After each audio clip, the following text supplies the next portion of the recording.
A fiery horse with the speed of light, a cloud of dust, and a hearty hi-yo silver. The Lone Ranger.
With his faithful Indian companion Tonto, the daring and resourceful masked rider of the plains led the fight for law and order in the early western United States.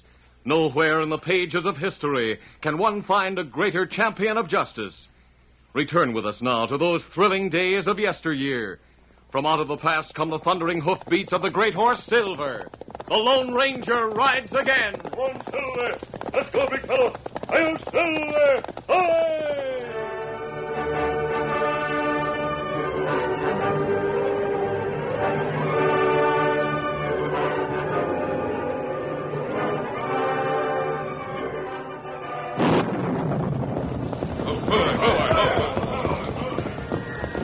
Jagged bolts of lightning streaked across the sky as night riders swept down on the small ranch owned by Cephas Gilder. And when they left, they took the Bar C cattle with them. Get on! Get going there! Come to the south!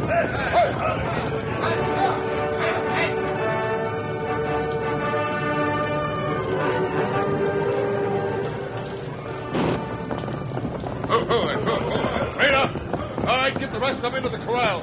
The herd was driven into a rope corral in a nearby valley, where men were waiting with fires to heat their running irons. All right, you men have your orders. Now hurry up and change those brands. I promise delivery of this stock by daybreak. We'll make delivery all right, Mo. We got a lot of time.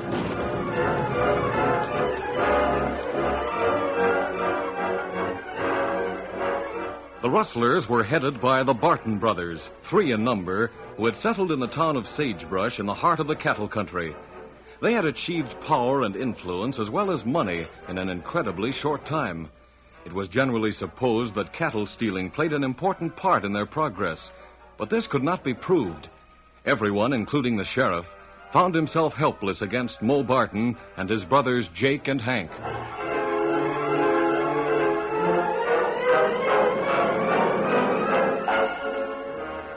Tonto, the Lone Ranger's faithful Indian companion, had gone into Sagebrush to investigate the rumors.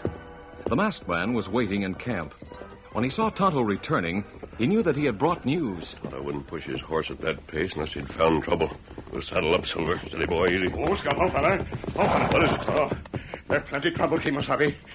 You get ready to ride. Yes, I'll have Silver saddled in just a minute. What did you find out in Sagebrush? Now, me learn all about 3 brothers. Are they as bad as we heard? Oh, them worse. Some ranchers already leave town. Others plan to go. What about the law? The sheriff, him helpless. Fella named Gilder. Him need help plenty quick. Gilder? On way to town, you see cabin near Bending River. That's where Gilder live. Anything else to tell me? Well, you learn plenty at Gilder cabin. All right, Tonto. I'll go on ahead. Easy, big fella. One, Silver!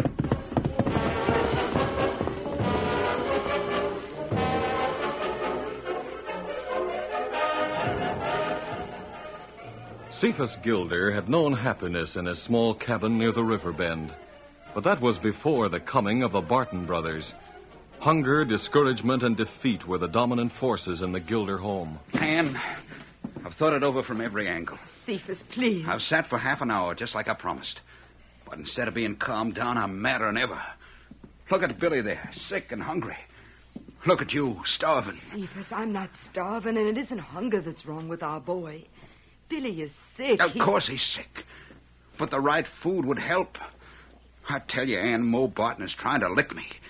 And it looks like he'll do it unless Maybe it'd be better if we just leave here and go somewhere else. That's just what Barton wants. That's why he stole my cattle. You can't prove that Can't prove. That's just the trouble. Nothing can be proved against the Bartons. But I know who stole my cattle. I know who cut off our credit at the store. It's Barton. He and his brothers want me to vacate so they can grab this land. Please, Cephas. If you've got to see Barton, don't take that gun.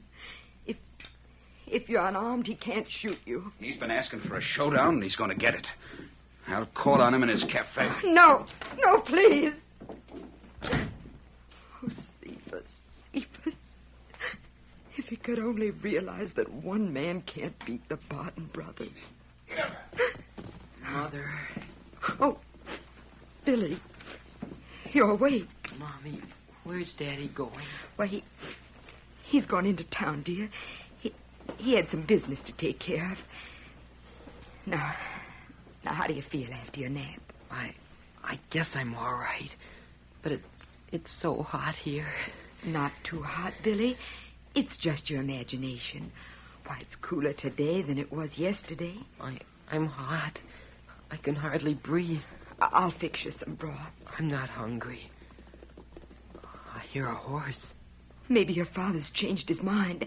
Maybe he's come back. Mrs. Gilder. What? Mommy, he's masked. I came to see your husband. No, please, go away. My son isn't well. Tell Mr. Barton to send you some other time. Later. Oh, later, please. Any time, but not now. Barton didn't send me here. We have nothing worth stealing. Please, Mr. I didn't come here to steal anything. I came to help you. But that mask. Perhaps I wear it so the Barton brothers won't know the identity of a man who sides against them. You're siding against the Barton brothers? Oh, what's the matter, son? Are you under the weather? I'm all right. Here, let me feel your forehead. Billy has a fever. Has the doctor been here?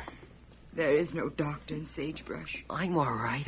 I don't need a doctor. How old are you, Billy? I'm 12. Why, you're practically a man. I have some medicine in my saddlebag. It'll make you feel much better. Will you step outside, Mrs. Gilder? Yes, of course. Good.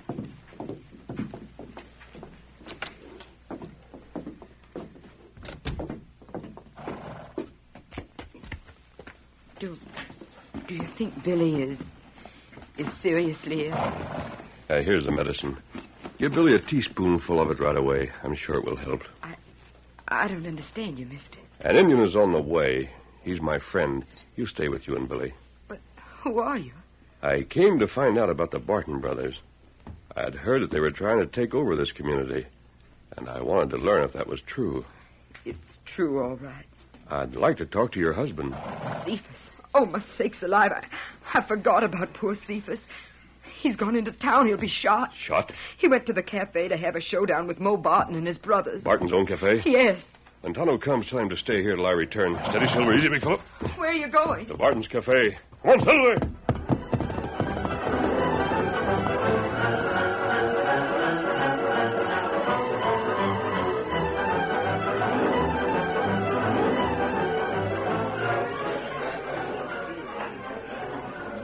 There were quite a few people in the cafe during the afternoon, and all three Barton brothers were on hand. They looked up when Cephas Gilder came through the batwing doors, holding his gun in readiness. Hey, Mo, look at that fool. Looks like he wants trouble. Well, he'll be accommodated. Hank's watching him from over yonder. You, Mo Barton. You're the one I want to see. Put that gun away. What's the matter with you, Gilder? Have you lost your senses? That's it all I'm going to stand from you. I'm here for a showdown. Take it easy. Let me go. Hang on to him, Hank. I got him. Drop that gun. No. That's the ticket, Jake. No use trying to get away. You're lucky I just cracked your arm. When a man comes waving hardware like you, he deserves to be shot. What's the matter with you, Gilder? You three Bartons. I guess I was just plain loco to think I could come here waving a gun. I should have known better. But my boy's sick. Listen, Mo. You know that I was cleaned out by rustlers? I know that you said a lot of things around town hinting that my brothers and I stole your cattle. I've got to have cash. I've got to have money enough to get some food and to bring a doctor from North Flat. So you came here with a gun to stick us up, huh? I'm so worried. I don't know what I'm doing. All you gotta do is pull out of here. But the land is all I've got. The land and that house I built. If you can't make a living in sagebrush, go somewhere else. I can't even do that with my boy so sick. Look here, Mo. I know you'd like to get my land. Well, you can have it. Just give me cash enough to get on my feet and get a doctor for my boy. When he's well, I'll clear out. Oh. So you want to sell me your land? Just a little cash so I can get some goods at the store. A little cash won't help you. You owe the store over $100. You can't get food until that's paid up. Well, and if you think I'm going to pay $100 for your land, you're crazy. It's worth a lot more, and you know it. Not to me. Put him out, Hank. Come on. Wait. You heard what my brother said. I'll give you a hand, Hank. We toss him clean over the hitch rail. Not so fast. Hey, who's that? He's masked. Who are you, mister? What's the idea of wearing a mask in my cafe? You fit the description of Mo Barton. That's my name. You're Hank, That's right. and you're Jake. Yeah. I'm giving you just 2 seconds to get out of here. And you can take Gilder along with you. It'll take me longer than that to deliver a message to you three. I said 2 seconds, mister. The time is up. Oh? What are you going to do about it? This. No! Anyone else want to go for a gun? My arm's busted. Nope. How did you get that gun out so fast? Ask your brother Jake. He was watching me. Hank, help me. My arm's busted. You'll pay for that, mister. His arm isn't broken. My bullet hit his gun. Barton, you're the one who's going to pay. That's big talk for one man. I'll try to back it up. Gilder, you better get back to your house. There'll be a man there to take care of your son. But who are you? My name wouldn't mean a thing, but this bullet may identify me. Here, Barton, take a look. What's that mean? Let me see it, Hank. Here you are. Yeah, it looks like silver. It is silver. Silver. A silver bullet. The men in the cafe who had been watching Barton's table with keen interest had heard many stories of a tall, masked man who was identified by a silver bullet. A ripple of low murmurs swept the room. A Lone Ranger. So you're the Lone Ranger. We've heard about you, mister. You've been riding in pretty good luck so far. You're said to be a smart hombre. Well, if you're really smart, you'll get out of this town, and fast. Is that all you have to say? Hank said all that needs to be said. And it's my turn to speak. Barton, you and your brothers have been driving honest men out of this community to make room for crooks like yourselves. You're calling us crooks? Yes, you've robbed and cheated. You've stolen cattle. You're making accusations, mister, but when it comes to backing them with proof, Who did steal Gilder's cattle?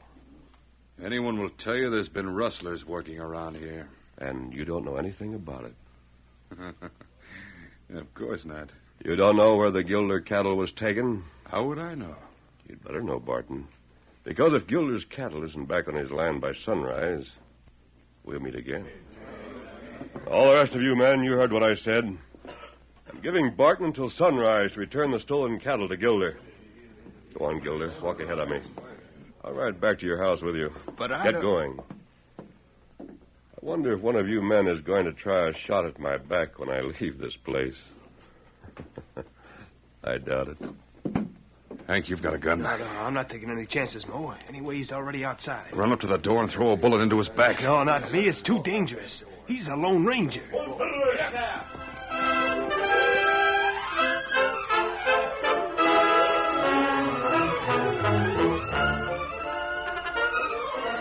The curtain falls on the first act of our Lone Ranger story.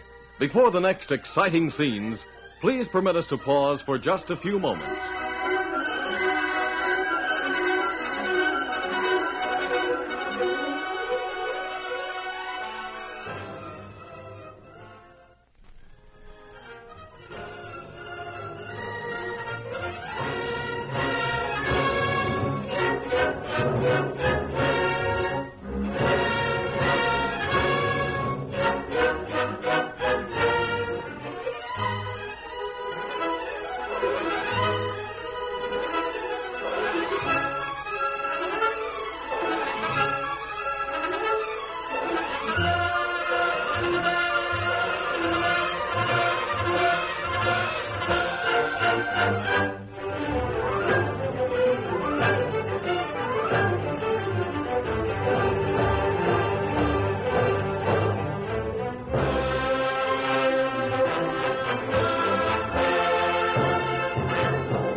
now to continue our story. After leaving the cafe and the Barton brothers, the Lone Ranger accompanied Cephas Gilder home. During the ride, the masked man outlined a plan. Easy, steady, big fella. The idea came to me, Gilder, when Tonto told me about some ranches around here. Friends of the Barton brothers who have been able to increase their herds. Mister, as soon as I see how my boy is, I'll do anything you suggest. Good. If necessary, I'll ask Tonto to ride for the nearest doctor. That'd be North Flat. Take a long time to get the doctor from there. We'll see what Tonto says. You could have knocked me over with a feather when the boys in the cafe called you the Lone Ranger. I hope that someone would know the meaning of the silver bullet. Someone? Sakes alive, most everyone in the cafe knew what it meant. That paint horse there. Well, that's Tonto's. He's the Indian you spoke of? Yes. There he is at the door. He must have heard us coming. This is Gilder, Tonto. How? Howdy, Tonto. How's the boy? Him got plenty fever. Is it any worse? Me fix cold towels, plenty blanket. Tonto, do you think he'll get well? Him sleep now. Maybe fever break soon. Gilder, I want you to go over to the sheriff's office. What'll I tell him? I know that Sheriff Lawson would like to get something on the Barton brothers. If you cooperate in our plan, he may get the evidence he wants before daybreak. But, mister, you don't expect the Bartons to do as you told them. And what that, Kimasabi? I told the Barton brothers they'd have to return the Gilder cattle by daybreak or take the consequences. There are a lot of men in the cafe, and every one of them heard me. The Bartons won't do that. I didn't expect them to. Now get back to your horse, Gilder, and ask the sheriff if he'll line up some deputies and ride with us tonight. All right, I'll ask him. But just one thing. What's that? Will it be all right to tell Sheriff Lawson he's to ride with the Lone Ranger? Yes. Then I'll guarantee we'll have his help. I'll get back as soon as I can and let you know what he says. He's here. Get it.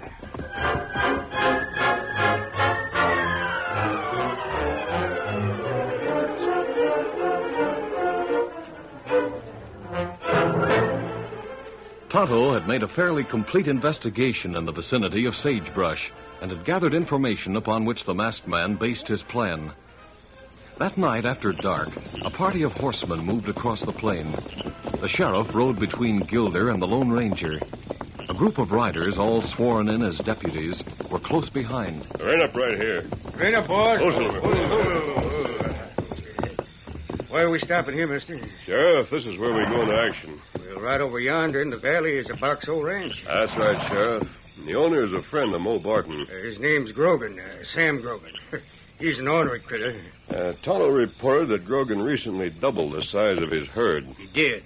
And it's pretty generally suspected that he bought stolen cattle. Grogan's cattle is all branded with a box O. It would be a simple matter to make a box O out of the bar C by using a running iron. That's just what was done. I'm sure of it. If that could only be proved. Maybe we can prove it. What do we do now? Sheriff, just ahead of us, there's a line fence. Yep, it's Grogan's. We've got to take down that fence and move some of the cattle out. Then repair the fence. Doggone. After that, we're going to use a running iron. You have one, don't you, Cephas? Yeah, I made one. Well, there's a law against using or owning a running iron. Tonight, we're adapting the law to local conditions. Now, come on, let's get to work on that fence. Come on, boy. Come on.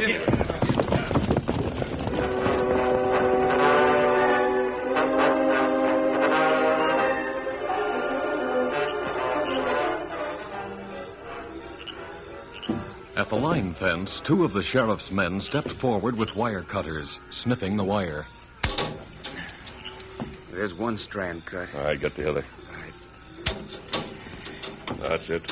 Now pull the wire back. All right, I'll get it. I sure hope Grogan don't hear what's going on. I don't think he will.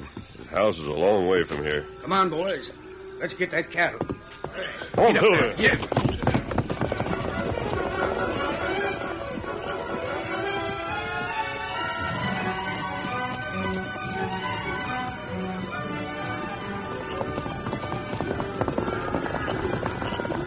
Get them over this way. Riding hard, the deputies followed the directions of the masked man, cutting about 50 longhorns away from the rest of the livestock. Keep them close together. Ride them through that opening in the fence. This is sure enough my cattle. Get up there. Get along, you critters. Go on back home. There was no interference as the night riders drove a closely packed herd through the opening in the fence, then on toward Cephas Gilder's ranch.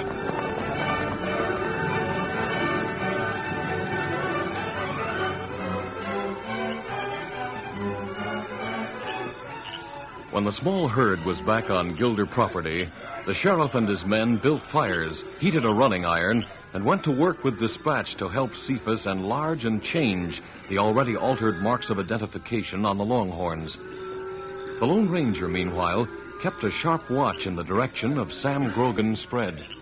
Doggone it, Cephas. I'm sure stretching the law. If this plan misfires, I'll be out of a job. I know you will, Sheriff. Be out of a job anyway if the Barton brothers became more powerful. They'd have their own sheriff. Yeah, I reckon that's right. I wish I knew how my boy was coming. Tonto's spending the night in the house, Gilder. He'll come here for you if Billy's condition gets critical. All right, let that critter up. Get on to next week. Just 3 or 4 more, Sheriff. We'll be through.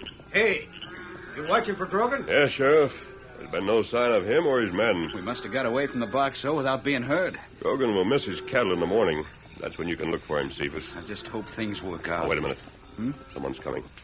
One horseman. I hear hoofs. He's coming from the direction of my place. Yes, it's Tonto. The Indian, he's coming here. You said he'd come if Billy got worse. Steady, Gilder. Wait till we hear what Tonto has to say. Oh, fella. What is it, Tonto? What is it? What about my boy? Well, me come with news. Yes, I know. Good news. Is Billy going... Did you say good news? That's right. Little while ago, Billy plenty hot. Then start to sweat. That's a good sign. Now fever broken. Now you know boy get well. He's going to get well. You hear that, Sheriff? I'm mighty glad, Cephas. He's going to get well. That means I've got to keep this range. It means we've got to make Sagebrush a fit place to live in. It means we got to put the Bartons where they belong. Hurry it up, boys. Get finished with that, Brandon.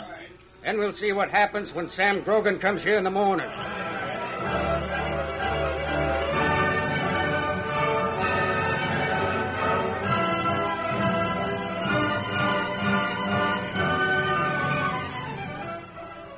Breakfast time found Billy Gilder sitting up in bed, greatly improved, and taking nourishment from a bowl of broth prepared by Tonto.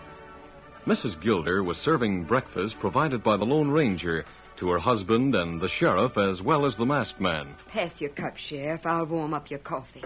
That's right. Fine coffee, Miss Gilder. You know, we're beholden to the masked man for the food. Ann, what's the matter? Cephas, look out the window. Over yonder. There's some horsemen riding up. Let me see. Maybe that's what we've been waiting for. See if those are Grogan's men. They are. And there's Grogan himself. Examining the cattle that came in here last night. Well, that's what we've been waiting for. Where are you going? I'm going to talk to Grogan.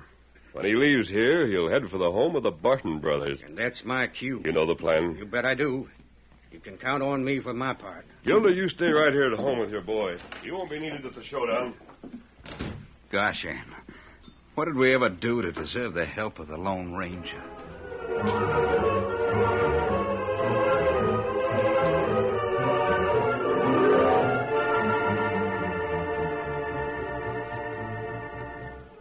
Mo Barton and his brothers Hank and Jake had finished their breakfast.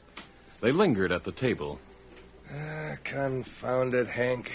The more I think about it, the more I wish you'd thrown a couple of shots at that masked man yesterday. Yeah, I saw it happen to you, Jake, when you went for a gun. When that critter's bullet hit my 6-gun, felt like my whole arm was blowed off.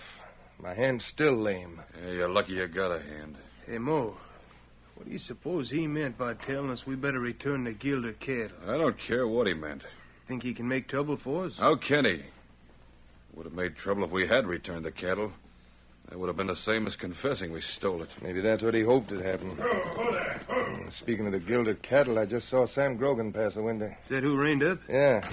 Come on in, Sam. Barton, you thieving... Hey, what's the matter? What's the matter with you? Put that gun down. I'll put it down when I get what I came for. You're a fine friend, Mo. Did you think I let you get away with robbing me like you did the others? Sam, I don't know what you're talking about. No? I was in the cafe yesterday when the Lone Ranger told you what to do. But I didn't think you'd do it. Do what? Return the Gilder cattle. What are you talking about? What's the matter with you, Mo? I thought you were too big to be bluffed by a man who wears a mask. But I see you're not. You're scared of him. You're taking orders from the Lone Ranger. Like fun I am. Don't lie to me. I know what I saw. I missed cattle from my ranch this morning. I followed clear tracks right straight to the Gilder spread.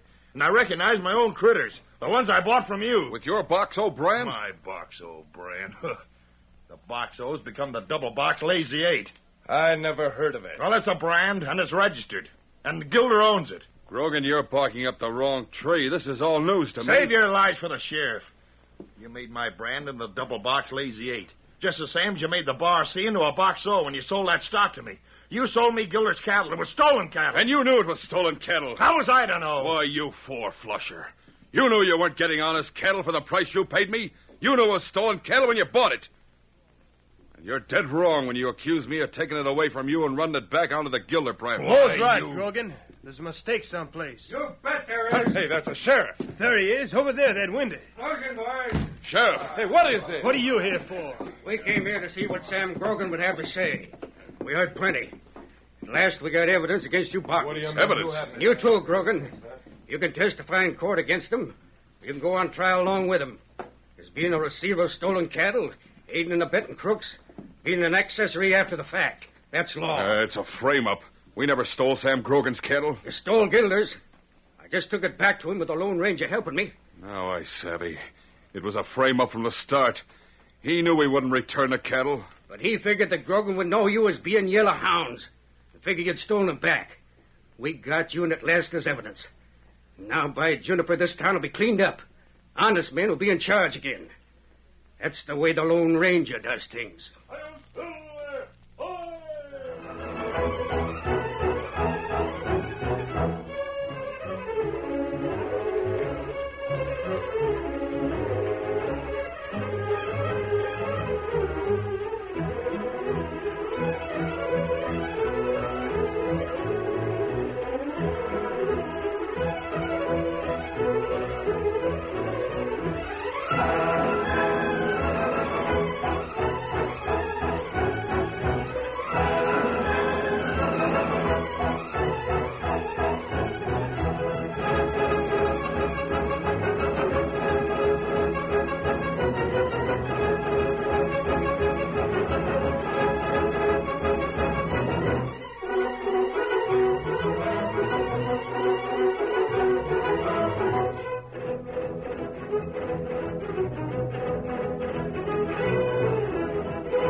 This is a feature of the Lone Ranger Incorporated, created and produced by George W. Trendle and directed by Charles D. Livingston.